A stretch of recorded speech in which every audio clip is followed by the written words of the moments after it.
What's up, everybody? Welcome back to the Sharpest Tool podcast. I'm Josh, your host, along with Bosco. And today we have my good friend, Jeremy Self here.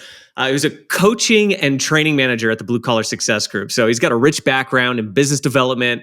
Jeremy's here to share how understanding your financial data and making smart data-driven decisions can fuel growth in the blue collar industry. We'll dive into key metrics business owners often miss, how to position for an acquisition, and why knowing your numbers is actually foundational to success. Bosco and I got some really good thoughts. We had a great conversation leading up to this podcast, so I couldn't be more pumped. Jeremy, welcome to the Sharpest Tool. Josh, thank you so much, man. It's really great to be here this morning. Yeah, I think that's the best part about doing a podcast is hyping up our guests because we have some pretty awesome people on here. Jeremy, a lot of people might not know about your. Well, go ahead, Bosco. No, I was just to say I'm excited to meet you, Jeremy, because Josh and I have been talking for a bit, and I'm sure Josh has had enough of me. So it's good to have someone else here now to talk with.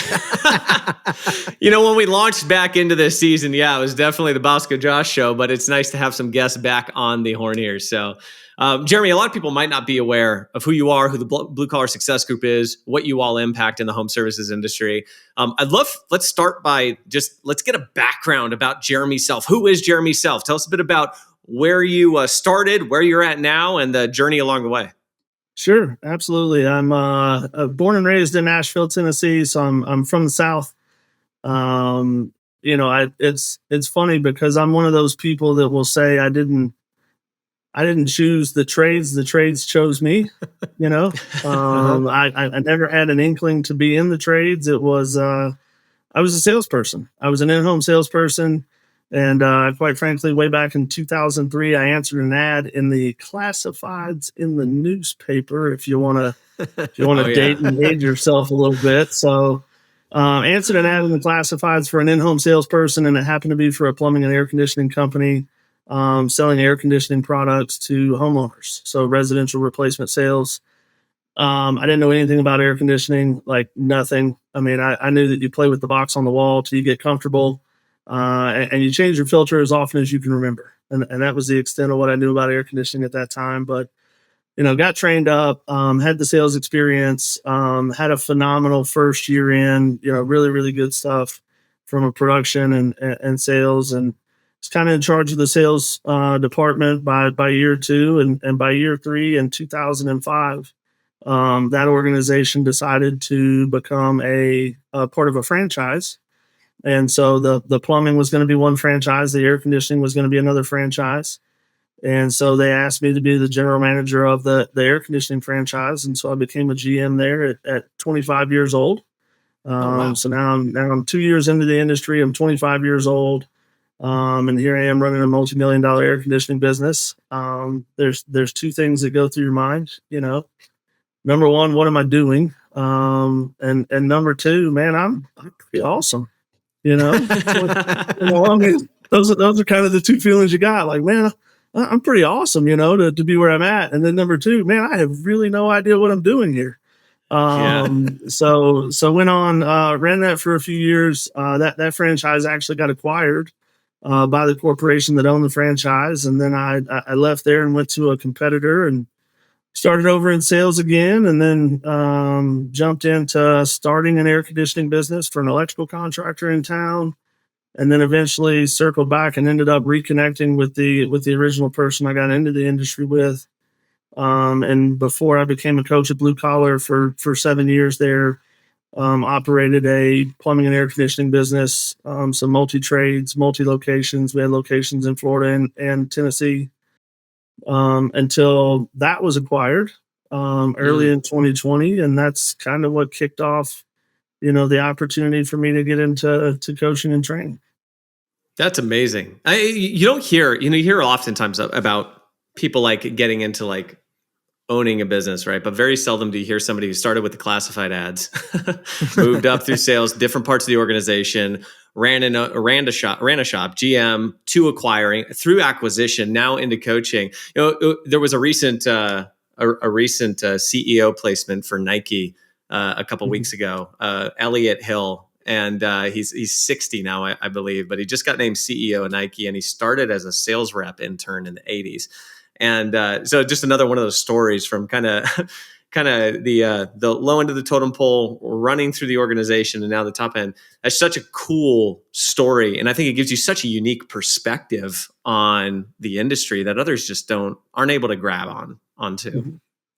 Yeah, I think it's been a lot of fun. It's and of course my journey has taken me from a lot of it was in Nashville, and then did 10 years in Florida, and of course now I'm out in Colorado. So it's also afforded me a journey around the country as well. Jeremy, knowing the journey you've been on and you're coaching others, what would you have told your 25-year-old self, someone who's now a GM who fell into the trades? Because that happens with a lot of us. A lot of us, you're either born into it or you just fall into it.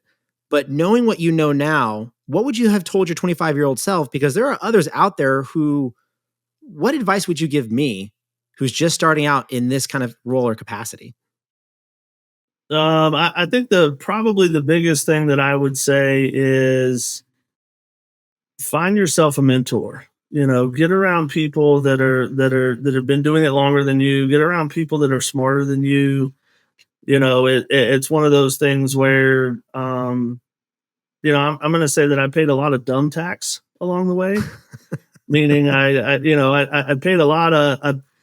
There was a lot of struggles and pains that came along figuring it out along the way versus being a part of and being around individuals that could help coach and mentor and bring you along. So for anybody out there that's just getting into it, or if you're struggling, like, get yourself a coach, get yourself a mentor, get yourself into a group with people that want to help. That's probably the best advice I could give. Awesome. Yeah, Okay. I love that. You got into coaching. Obviously, you have a passion for people development. Mm-hmm. How did that end up leading you the direction of, like, you know what, Blue Collar Success Group? This is where it's at. I'm going to go help and coach people. So it's funny because the entire time that I operated and when I was the general manager of the original organization and then the startup, and then again 7 years with the last organization, for me it was really always about the people. It was that's what drove me, was having that team, having that connection with people, and so for me it was really about being able to watch those individuals grow and achieve and things happen to them that make their lives better was really a driving force for me. Like, it was fun. I was pretty good at operating, and it was a lot of fun. I love the grind. I love the let's go get it every day, but it was really about that team aspect, and so I think it really hit me actually a couple of years before I got into coaching. I actually had the opportunity to speak at a Blue Collar Success Group event early in 2018. And so being at that event and getting an opportunity to speak, what really stuck with me from that event was, afterwards you come off the stage, and just the amount of people that had so many questions and wanted more information and what about this and how do you, and like, it stuck with me that there is a massive opportunity to help people, because look at all this, all the questions and everything that everybody has, but also that owners and operators in our space really want help. Like they're looking for someone to help them and along their path and that kind of stuff. And so it was like, that was the moment when I was like, that's what I really want to do. I want to get into coaching and training, and I want to help as many people in this industry as I can, because like I said, even though operating was a lot of fun, I was only ever going to be able to impact my team. Whereas now I get to impact, owners, operators, technicians, call takers, dispatchers all over the country in North America, Yeah. You've seen a lot in your coaching as well, I'm sure. And we see a lot on the digital side, right? Working with thousands of small business owners across the country. We see a lot of challenges that they face. And one of the biggest challenges that seems to be kind of progressing in its maturity is this struggle around understanding financials, really understanding how to run the business from a P&L perspective, really understanding how to make sense of the KPIs and metrics around marketing, advertising, business operations.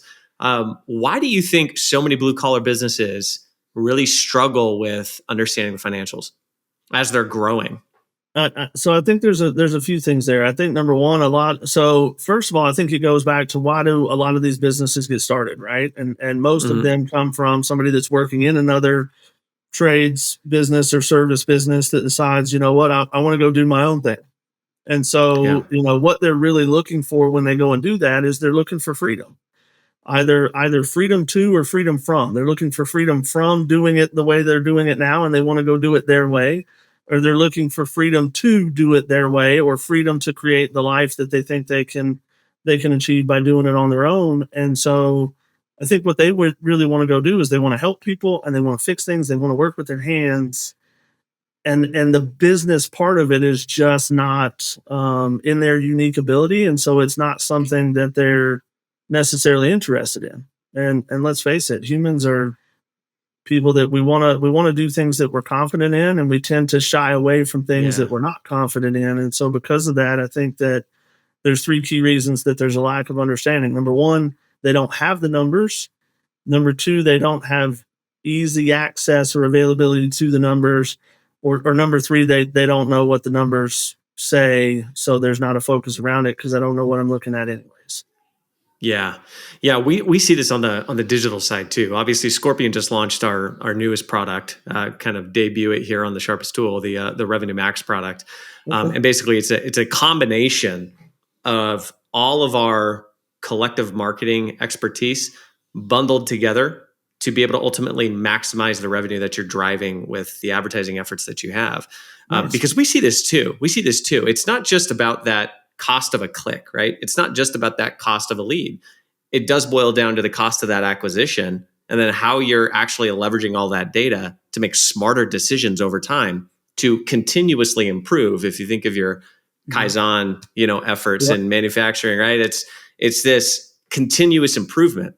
And you can't do that if A, you don't have the data, B, you don't have the feedback loop of the data to be able to continuously improve.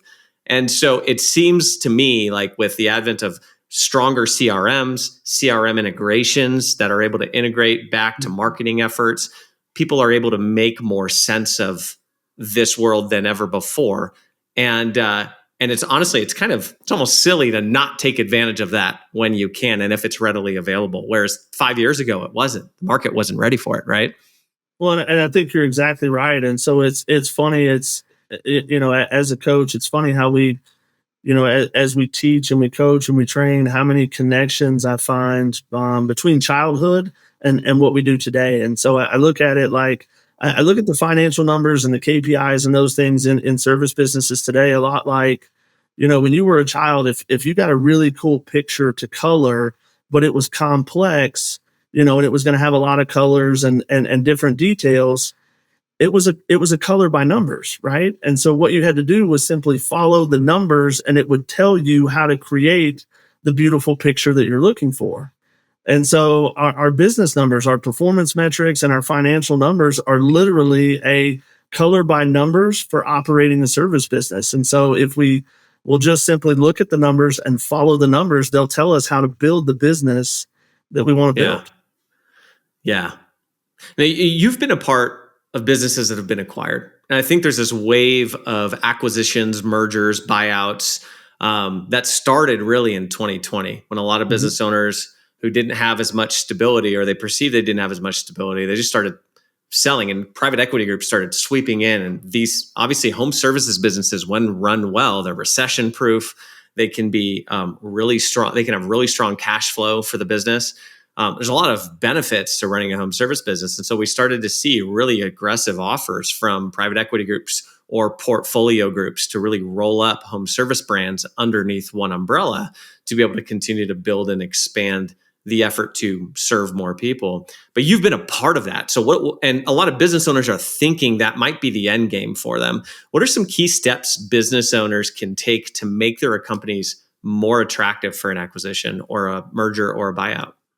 I think one of the biggest things, because you're exactly right. I mean, what we know is that, and what we learned during 2020 and 2021 especially, was that service businesses are vital to the economy and vital to the country, and we're not going anywhere. And so I look at well-run service businesses a lot like real estate, that they're always going to appreciate. It's an investment, and I think that private equity sees that, and that's why they're making the acquisitions and the investments that they are. So I think, from a how do you position yourself to be more attractive, I think you've got to have good scalable structures and processes in the business, so that if private equity wants to come in and acquire and you want to leave, how does the business operate without you, or does the business operate only because of you?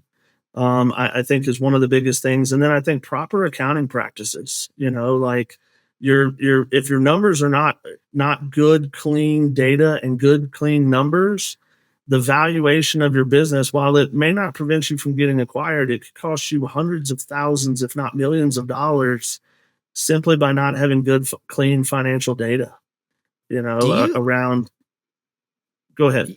Yeah, no, you hit on something. Do you see that a lot when you work with these other businesses in terms of financial data, not having the right structure set up? Is that like a frequent occurrence, or is it more of like they just don't fully grasp it and they need someone to kind of mentor them and walk them along to really outline what that looks like? Do you see that a lot?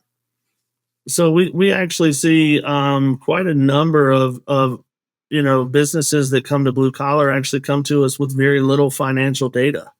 Okay. And so what it creates is that business owners oftentimes are making decisions about what they need in the business and what's working and what's not working based upon their gut or their feeling. And so one of the first things that we do is we say, hey, we're going to go.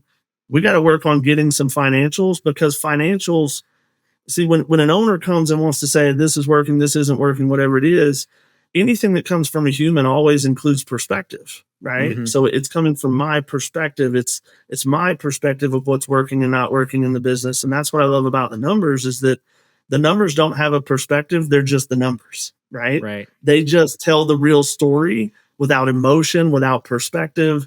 And so it's one of the first things we do when you come to work with the Blue Collar Success Group as a member is we're gonna get your numbers. We're gonna find out what's really going on in the business, so that if we're gonna take time, effort, and energy to work on the business, let's work in the areas that we know actually needs work. Yeah. Jeremy, I love that. And there was something that came up when we were having this pre-discussion around a lot of this stuff that I really want to touch on, because I think it's so important for business owners to understand this idea. I'll give you an example of this too. Illustrate this idea with a story. We have a client who is set out the year with a revenue target, right? Yep. And all throughout the year, for the past 9 months, every single month, and often several times a week, they're constantly thinking about, I don't have enough leads, don't have enough jobs. The boards aren't busy. I'm not busy enough. I'm not busy enough. I'm not busy enough. And what's funny about this, and they've been investing dollars into keep busy, keep up with the rat race of busyness. And here we are entering Q4, and they've smashed their revenue target for the year. Nice. Smashed it. But there's still this pain, this tyranny of the urgent, so to speak, of I don't have enough in terms of just keeping techs busy. So on the one hand, we have this desire to hit revenue targets. On the other hand, we have this balancing act of we need to keep technicians busy. Both valid perspectives. But you had mentioned something interesting in our kind of pre-session about companies that feel like they're slow, but when you look at the data, just like when we look at the data, it actually is telling a different story from a business perspective. We hit revenue 9 months into a 12-month cycle. That's a win by all accounts, right? Can you share more about, from a coaching perspective, and how you on the Blue Collar Success side now, how business owners can use data to better understand and guide their operations so they're not feeling as much of that just kind of whiplash and tug of war consistently? We do. We see it all the time where it's, obviously we have regular coaching calls with our clients. And so we'll get on a coaching call and I'll say, hey, how have things been since the last time we chatted? And, oh, it's been slow. It's been slow. It's been slow. And then we go look at the CRM, and we look at the data, and it says that, they've had an amazing 2 weeks, but it's just because of how I feel. And this is where we go back to primacy and recency. Maybe yesterday was a slow day, so now all days are slow days, right? And that goes back to running the business off the gut. Oftentimes we're living our emotions are in the moment versus looking at it from a true information and data perspective. And that's where when we look at it, we say, hey, you actually are not slow. Believe it or not, call counts are actually up. What I'm seeing is that conversion rates are down. And so if we're not converting as well as we should, now maybe technicians are going home a little early. And so we feel like we're slow, but it's not a lack of calls. It's a lack of production in the field, or maybe there's plenty of calls into the business, but the conversion rate is down on the phones. And that's where, that's one thing I'll tell you is that we look at it like the most important metric in any service business is conversion rates, both on the phone and in the field. And it's just because conversion rates are either a multiplier or a divider of your marketing dollars, period. Yeah. Right? Yeah. I love that we go through that. We go through the same talk track. Bosco already knows where my mind's going with this. I always look at 3 particular conversion rates, right? You got to get clicks turning into calls. You got to get calls turning into booked appointments, and you got to get booked appointments turning into booked revenue. If any one of those is not working the way that it should, or not maintaining some level of consistency, you're going to feel it. Now you compound that with efforts around, like, if your average ticket's down in a given month because you're not cross-selling, upselling, there's something to look at there.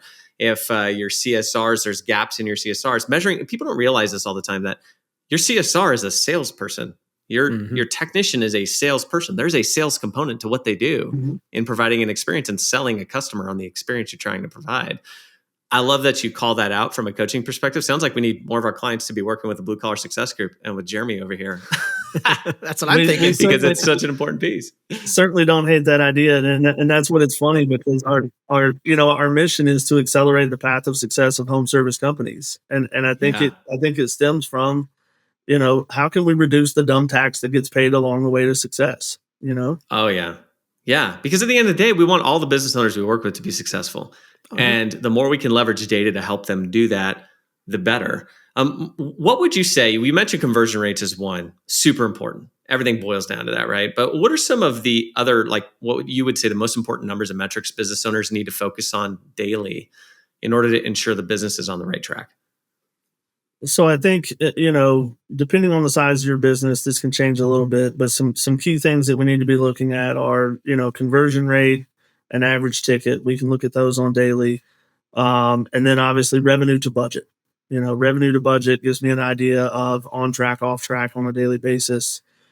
So I think those 3 from a performance standpoint, those are 3 that I would be looking at, but I think it's also important to remember that, your conversion rate is what we call a results metric. Your average ticket is what we call a results metric, right? Like, that's the outcome of the activities that happened on that call.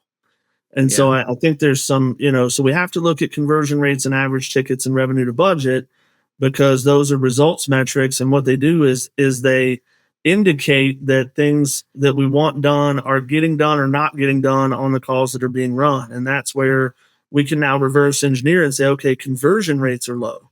Okay, why? Well, now we can go back and look at things like time to quote and number of options. How long did we spend in the home with the client before estimates were provided? Obviously, more time can equal more value if that's good, valuable connection time between the technician and the client. Number of options. We need enough so the client feels educated and has options to choose from, but not so much to create, analysis paralysis. There's too much for me to decipher here and I can't make a decision. And so if conversion rates are low, we can now reverse engineer and say, okay, now which one of these behavior metrics, time to quote, or options might be driving this low conversion rate? And then from there, now we know how to train, or what to train on, or what to coach on with our team, because we now, again, it goes back to activities and efforts being placed in the right areas based upon what the data tells us. A lot of what you're saying too, Jeremy, I love, because you're providing, I think, deeper insights that most business owners don't really understand, right? Some that are starting out, some that are working to grow. There's a lot of other steps along the way. And I think you called it out earlier, right? They tend to just go with their gut, what they feel they know best. So with all this information that you're providing, because I love it, like, a lot of what I'm hearing is like, I've heard it, I've said it, I reinforce it, and I want business owners to know it. I love this. But there's a lot of business owners that just are kind of in their own way. They have a lot of these mental blocks. What are some ways that you've helped those owners move past those mental blocks? Like, what are the steps? What are the common mental blocks that you encounter? And what are the steps that you help them take to overcome it? So I think there's a couple of things there, and this goes back to, again, some of the connections that I see between childhood and adulthood. Like, as a child, if you've ever had kids, you've asked your kids to do something, go clean your room, go do this, go do that, whatever it is. Inevitably, we're not met with typically, okay, Dad. We're usually met with why, right? Mm-hmm. And we say, well, because of this, that, and the other. And they say, but why, Dad? And we say, well, but why, Dad? And eventually we say, well, because I said so, right? And that's how we get things done with our kids. And so adults are just really, really big kids, right? And so we can't just tell adults what to do. What adults need is why, right? Mm-hmm. So if we're going to shift a mindset, if we're going to shift maybe the way that we've always done it, they're going to need the data that tells them why we need to make a shift, why we need to do something different. It really all goes back to the why, and the why stems from here's what the data tells you and why we have to make a change, why we have to do something different. That's amazing. I love that. This is what the data tells you. This is what the data tells you. This is the mantra, right? Bosco, this is what Bosco tells his team on a daily basis. What does the data tell you, right? This has been super insightful, Jeremy. I just want to kind of round this up with a nice bow. So we got a lot of business owners who listen to the podcast. You got a lot of marketing professionals. You got Scorpion who listens to the podcast as well. For anybody listening today, what's the first step they should take if they realize they don't know their numbers as well as they should? I'm going to ask this to you, Jeremy. Closing thought for you, for the business owner. Closing thought for Bosco, for anybody who's helping drive these conversations with business owners. So, Jeremy, what would you say? The biggest takeaway here. So I would say, from this point, if it's like, okay, I don't know my numbers and I need to better understand my numbers. Number one, commit to knowing and understanding your numbers. That's number one is commit. Number two, make a plan on what numbers you're going to get and look at on a daily, weekly, and monthly basis. Number three, find yourself or a coach or mentor, somebody that can help you analyze and understand what those numbers mean.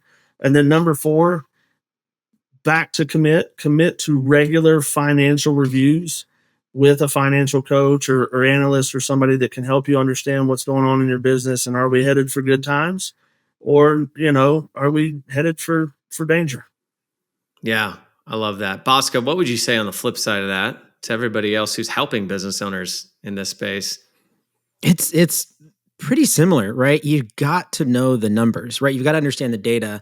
But at the same time, for people helping business owners, if you're helping someone, you need to understand what their goals are too, to tie it back to everything, right? If you don't understand it, you don't know what they're shooting for, I could spit out a bunch of data and it really doesn't make sense, right? And walking through the business owner step by step, walking through yourself step by step, because each feeds into itself in terms of getting to that goal, right? It's a full marketing play. But again, I love the end-to-end talk. So understanding the end-to-end journey helps me understand when I speak to a business owner of how we're actually trying to accomplish those goals. So they've got to know the numbers, they've got to know the data, and they've got to know the market. You've really got to understand the market that you're in. Hey, I would, just to add on to that too, integrate your stuff. I mean, we're in an age of integration right now. Like, integrate your CRM. What's great about at Scorpion, we can integrate with ServiceTitan, House Call Pro, AccuLynx, Aspire, and it's continuing to grow. The list is continuing to grow to give you as a business owner even more data-driven insights. But it gets better. It's not just about the data-driven insights you have so you personally feel good about the decisions you're making.